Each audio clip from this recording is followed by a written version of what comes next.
दोस्तों अगर आप यूएई में हैं और कोई बिज़नेस करना चाहते हैं तो फिर आज की इस वीडियो में आपके लिए लेकर आया हूँ एक ऐसा लो इन्वेस्टमेंट बिजनेस जो कि आप शुरू कर सकते हैं 4 या 5 हज़ार दिरहम से भी। और इस बिज़नेस को आप स्केल अप कर सकते हैं कितने भी बड़े लेवल पर। और इस बिज़नेस को आप कर सकते हैं as a freelancer, a part time या फिर फुल टाइम आप इसको दे सकते हैं और इस बिज़नेस को भी स्केल अप कर सकते हैं। आइए इस बिज़नेस के बारे में डिटेल में जानकारी लेते हैं। तो इसके लिए आप इस वीडियो को लास्ट तक देखते रहिए। मेरा नाम है अशरफ, आप देख रहे हैं GCC help. Let's get started.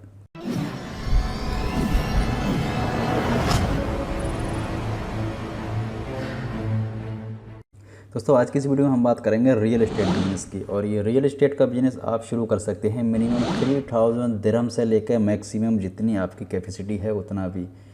जिस तरीके से आप इसमें इन्वेस्ट करते हैं उसी तरीके से इसमें प्रॉफिट के भी चांसेस होते हैं। और हर बिजनेस में आप जानते हैं कि लॉसेस के भी चांसेस होते हैं।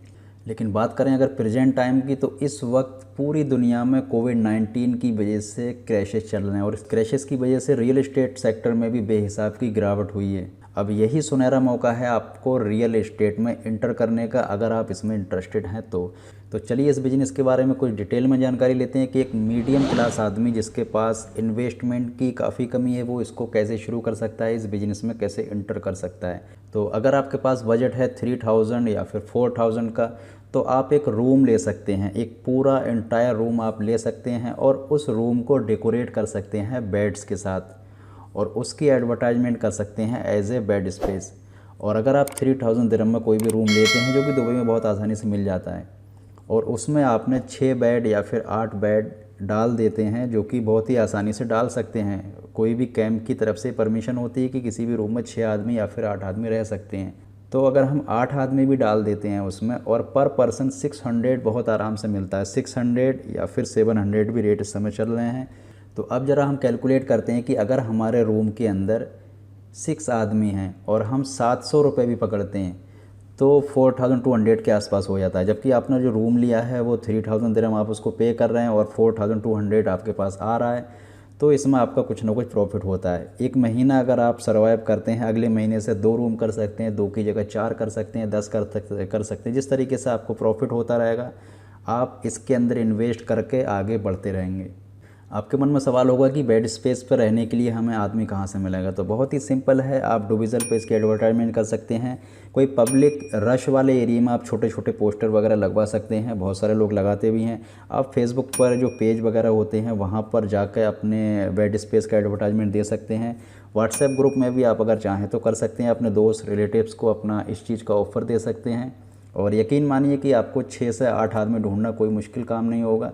आदमी की रिक्वायरमेंट बढ़ने के बाद, आपका इन्वेस्टमेंट बढ़ने के बाद आपका प्रॉफिट भी इनफैक्ट 2 गुना 3 गुना हो सकता है। रियल एस्टेट कैटेगरी में एक मिड लेवल बिजनेस होता है कि आपको पूरा अपार्टमेंट ही रेंट पे लेना है और वो अपार्टमेंट आपका 1 BHK, 2 BHK, 3 BHK हो सकता है। अब ये BHK शायद आप कंफ्यूज हो रहे होंगे, तो BHK का मतलब होता है बाथरूम, हॉल एंड किचन। तो इन तीनों चीज़ों को मिलाकर हम BHK बोलते हैं। तो एक बाथरूम, एक हॉल, एक किचन, अगर आप इस तरीके का अपार्टमेंट लेते हैं या फिर आप 2 BHK का अपार्टमेंट लेते हैं तो आपको ये पड़ जाता है सालाना 30,000, 40,000, 50,000। ये डिपेंड करता है आपके जगह के हिसाब से।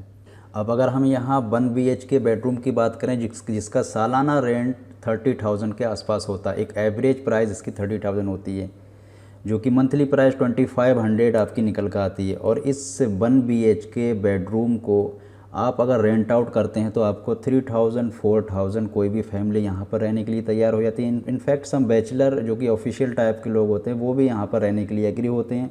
और 2500 आपको पड़ रहा है, आपने 3000 या फिर 4000 में उसको अगर रेंट आउट करना है तो यहाँ पर भी आपका कुछ प्रॉफिट बुक हो जाता है।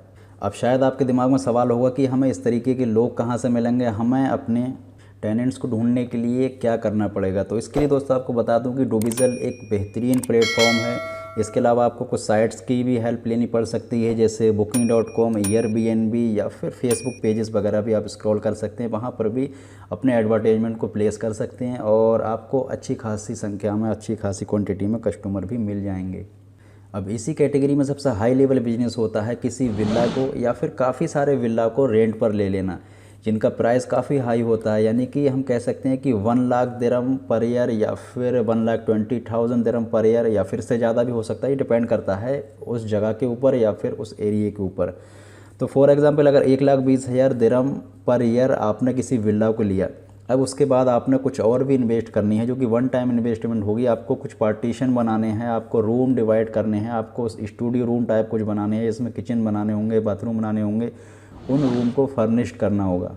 अब इन फर्निश्ड और रेडी किए गए रूम को आपने रेंट आउट करना होगा, और इस तरीके के स्टूडियो रूम बहुत ही आसानी से रेंट आउट हो जाते हैं। कुछ लोग होते हैं जो शॉर्ट टर्म के लिए अपनी फैमिली को लेकर आते हैं, या फिर कुछ ऐसे लोग होते हैं जो स्टूडियो रूम में ही रहना पसंद करते हैं, या फिर कुछ ऐसे लोग होते हैं जो अपनी फैमिली के साथ ही यहाँ पर आते हैं, तो उनको भी स्टूडियो रूम ही चाहिए होते हैं। अब अगर दोस्तों इसकी प्रॉफिट की तरफ अगर नज़र डालें तो फॉर एग्ज़ाम्पल अगर आपने 1,20,000 पर ईयर कोई भी विला रेंट पर लिया, जिसका मंथली रेंट होता है लगभग 10,000 के आसपास। अब यहाँ आप उस पूरे विला के अंदर लगभग 6 से 8 स्टूडियो रूम आराम से ही बना सकते हैं। हम अगर यहाँ पर 6 स्टूडियो रूम की कैलकुलेशन करें तो 10,000 दिरहम पर मंथ, और 6 स्टूडियो रूम लगभग 1,600 या फिर 1,700 के आसपास आपको पर स्टूडियो रूम का पड़ता है। अब 1,600 या फिर 2,000 सीधा सीधा राउंड फिगर हम करते हैं, 2,000 दिरहम आपको पर स्टूडियो रूम मिलता है, लेकिन आप उसको रेंट आउट करते हैं 3,000, 3,500, 4,000, हो सकता है 5,000 का। ये डिपेंड करता है कौन से स्टूडियो रूम का क्या व्यू है, उसी के हिसाब से उसके प्राइस भी सेट होंगे। तो दोस्तों यहाँ पर इन्वेस्टमेंट हाई है, और जिसमें कुछ ऐसा भी इन्वेस्ट है कि आपको रेंट के अलावा भी हर साल या फिर हर महीने करना होगा। इन सब को लगाकर और इन सब को ध्यान में रखते हुए भी आपको अच्छा खासा यहाँ पर प्रॉफिट हो जाता है। तो दोस्तों अगर इस बिज़नेस के आप पहला स्टेप देखते हो तो आपको पहला स्टेप 3,000 या फिर 4,000 दिरहम आपको इन्वेस्ट करके कोई एक रूम लेना है, और उस रूम में अपनी तरफ से कुछ बेड स्पेस बनाइए, उस बेड स्पेस को आपको रेंट आउट करिए। आपको पहला स्टेप में अगर सक्सेस मिलती है और आप इसको अच्छे तरीके से करते हैं, आपका इंटरेस्ट बढ़ता जाएगा। आप चाहें तो उसी तरीके के और भी रूम लेकर उनको रेंट आउट कर सकते हैं, वहीं से अपना प्रॉफिट बुक कर सकते हैं। या फिर इसको मिड लेवल में लेके जाना चाहते हैं तो आप फिर आप कोई अपार्टमेंट ले सकते हैं। आप 2 BHK, 3 BHK, 4 BHK का फुल अपार्टमेंट आप ले सकते हैं। या फिर अगर आपके पास इन्वेस्टमेंट है और आप कर सकते हैं और आप इंटरेस्टेड हैं, आपको कुछ नॉलेज है, तो फिर आपको जाना चाहिए किसी विला में। विला को ही रेंट आउट कर लीजिए, ईयरली इनकी पेमेंट होती है, और ये पेमेंट भी आपको वन टाइम नहीं करनी होती, आपको 3 या फिर 4 चेक उनको सबमिट करने होंगे, और इन चेक्स के जरिए पेमेंट की जाती है। तो दोस्तों ये तो था रियल एस्टेट बिजनेस करने के बारे में कुछ छोटी मोटी जानकारी। इसके अलावा भी अगर आपके दिमाग में कोई भी क्वेश्चन है, आप मुझसे कमेंट बॉक्स में लिख के पूछ सकते हैं। अगर आपको वीडियो पसंद आती है आप इसको लाइक कर सकते हैं। अगर आप इस चैनल पर पहली बार आए इसको सब्सक्राइब कर सकते हैं, आप दबा सकते हैं बेल आइकन को, ताकि आगे जो वीडियो आने वाली है उन सब की नोटिफिकेशन की जानकारी आपको मिलती रहे। आज की वीडियो में इतना ही दोस्तों, मिलते हैं अगली वीडियो नए टॉपिक के साथ। अब तक के लिए गुड बाय, टेक केयर।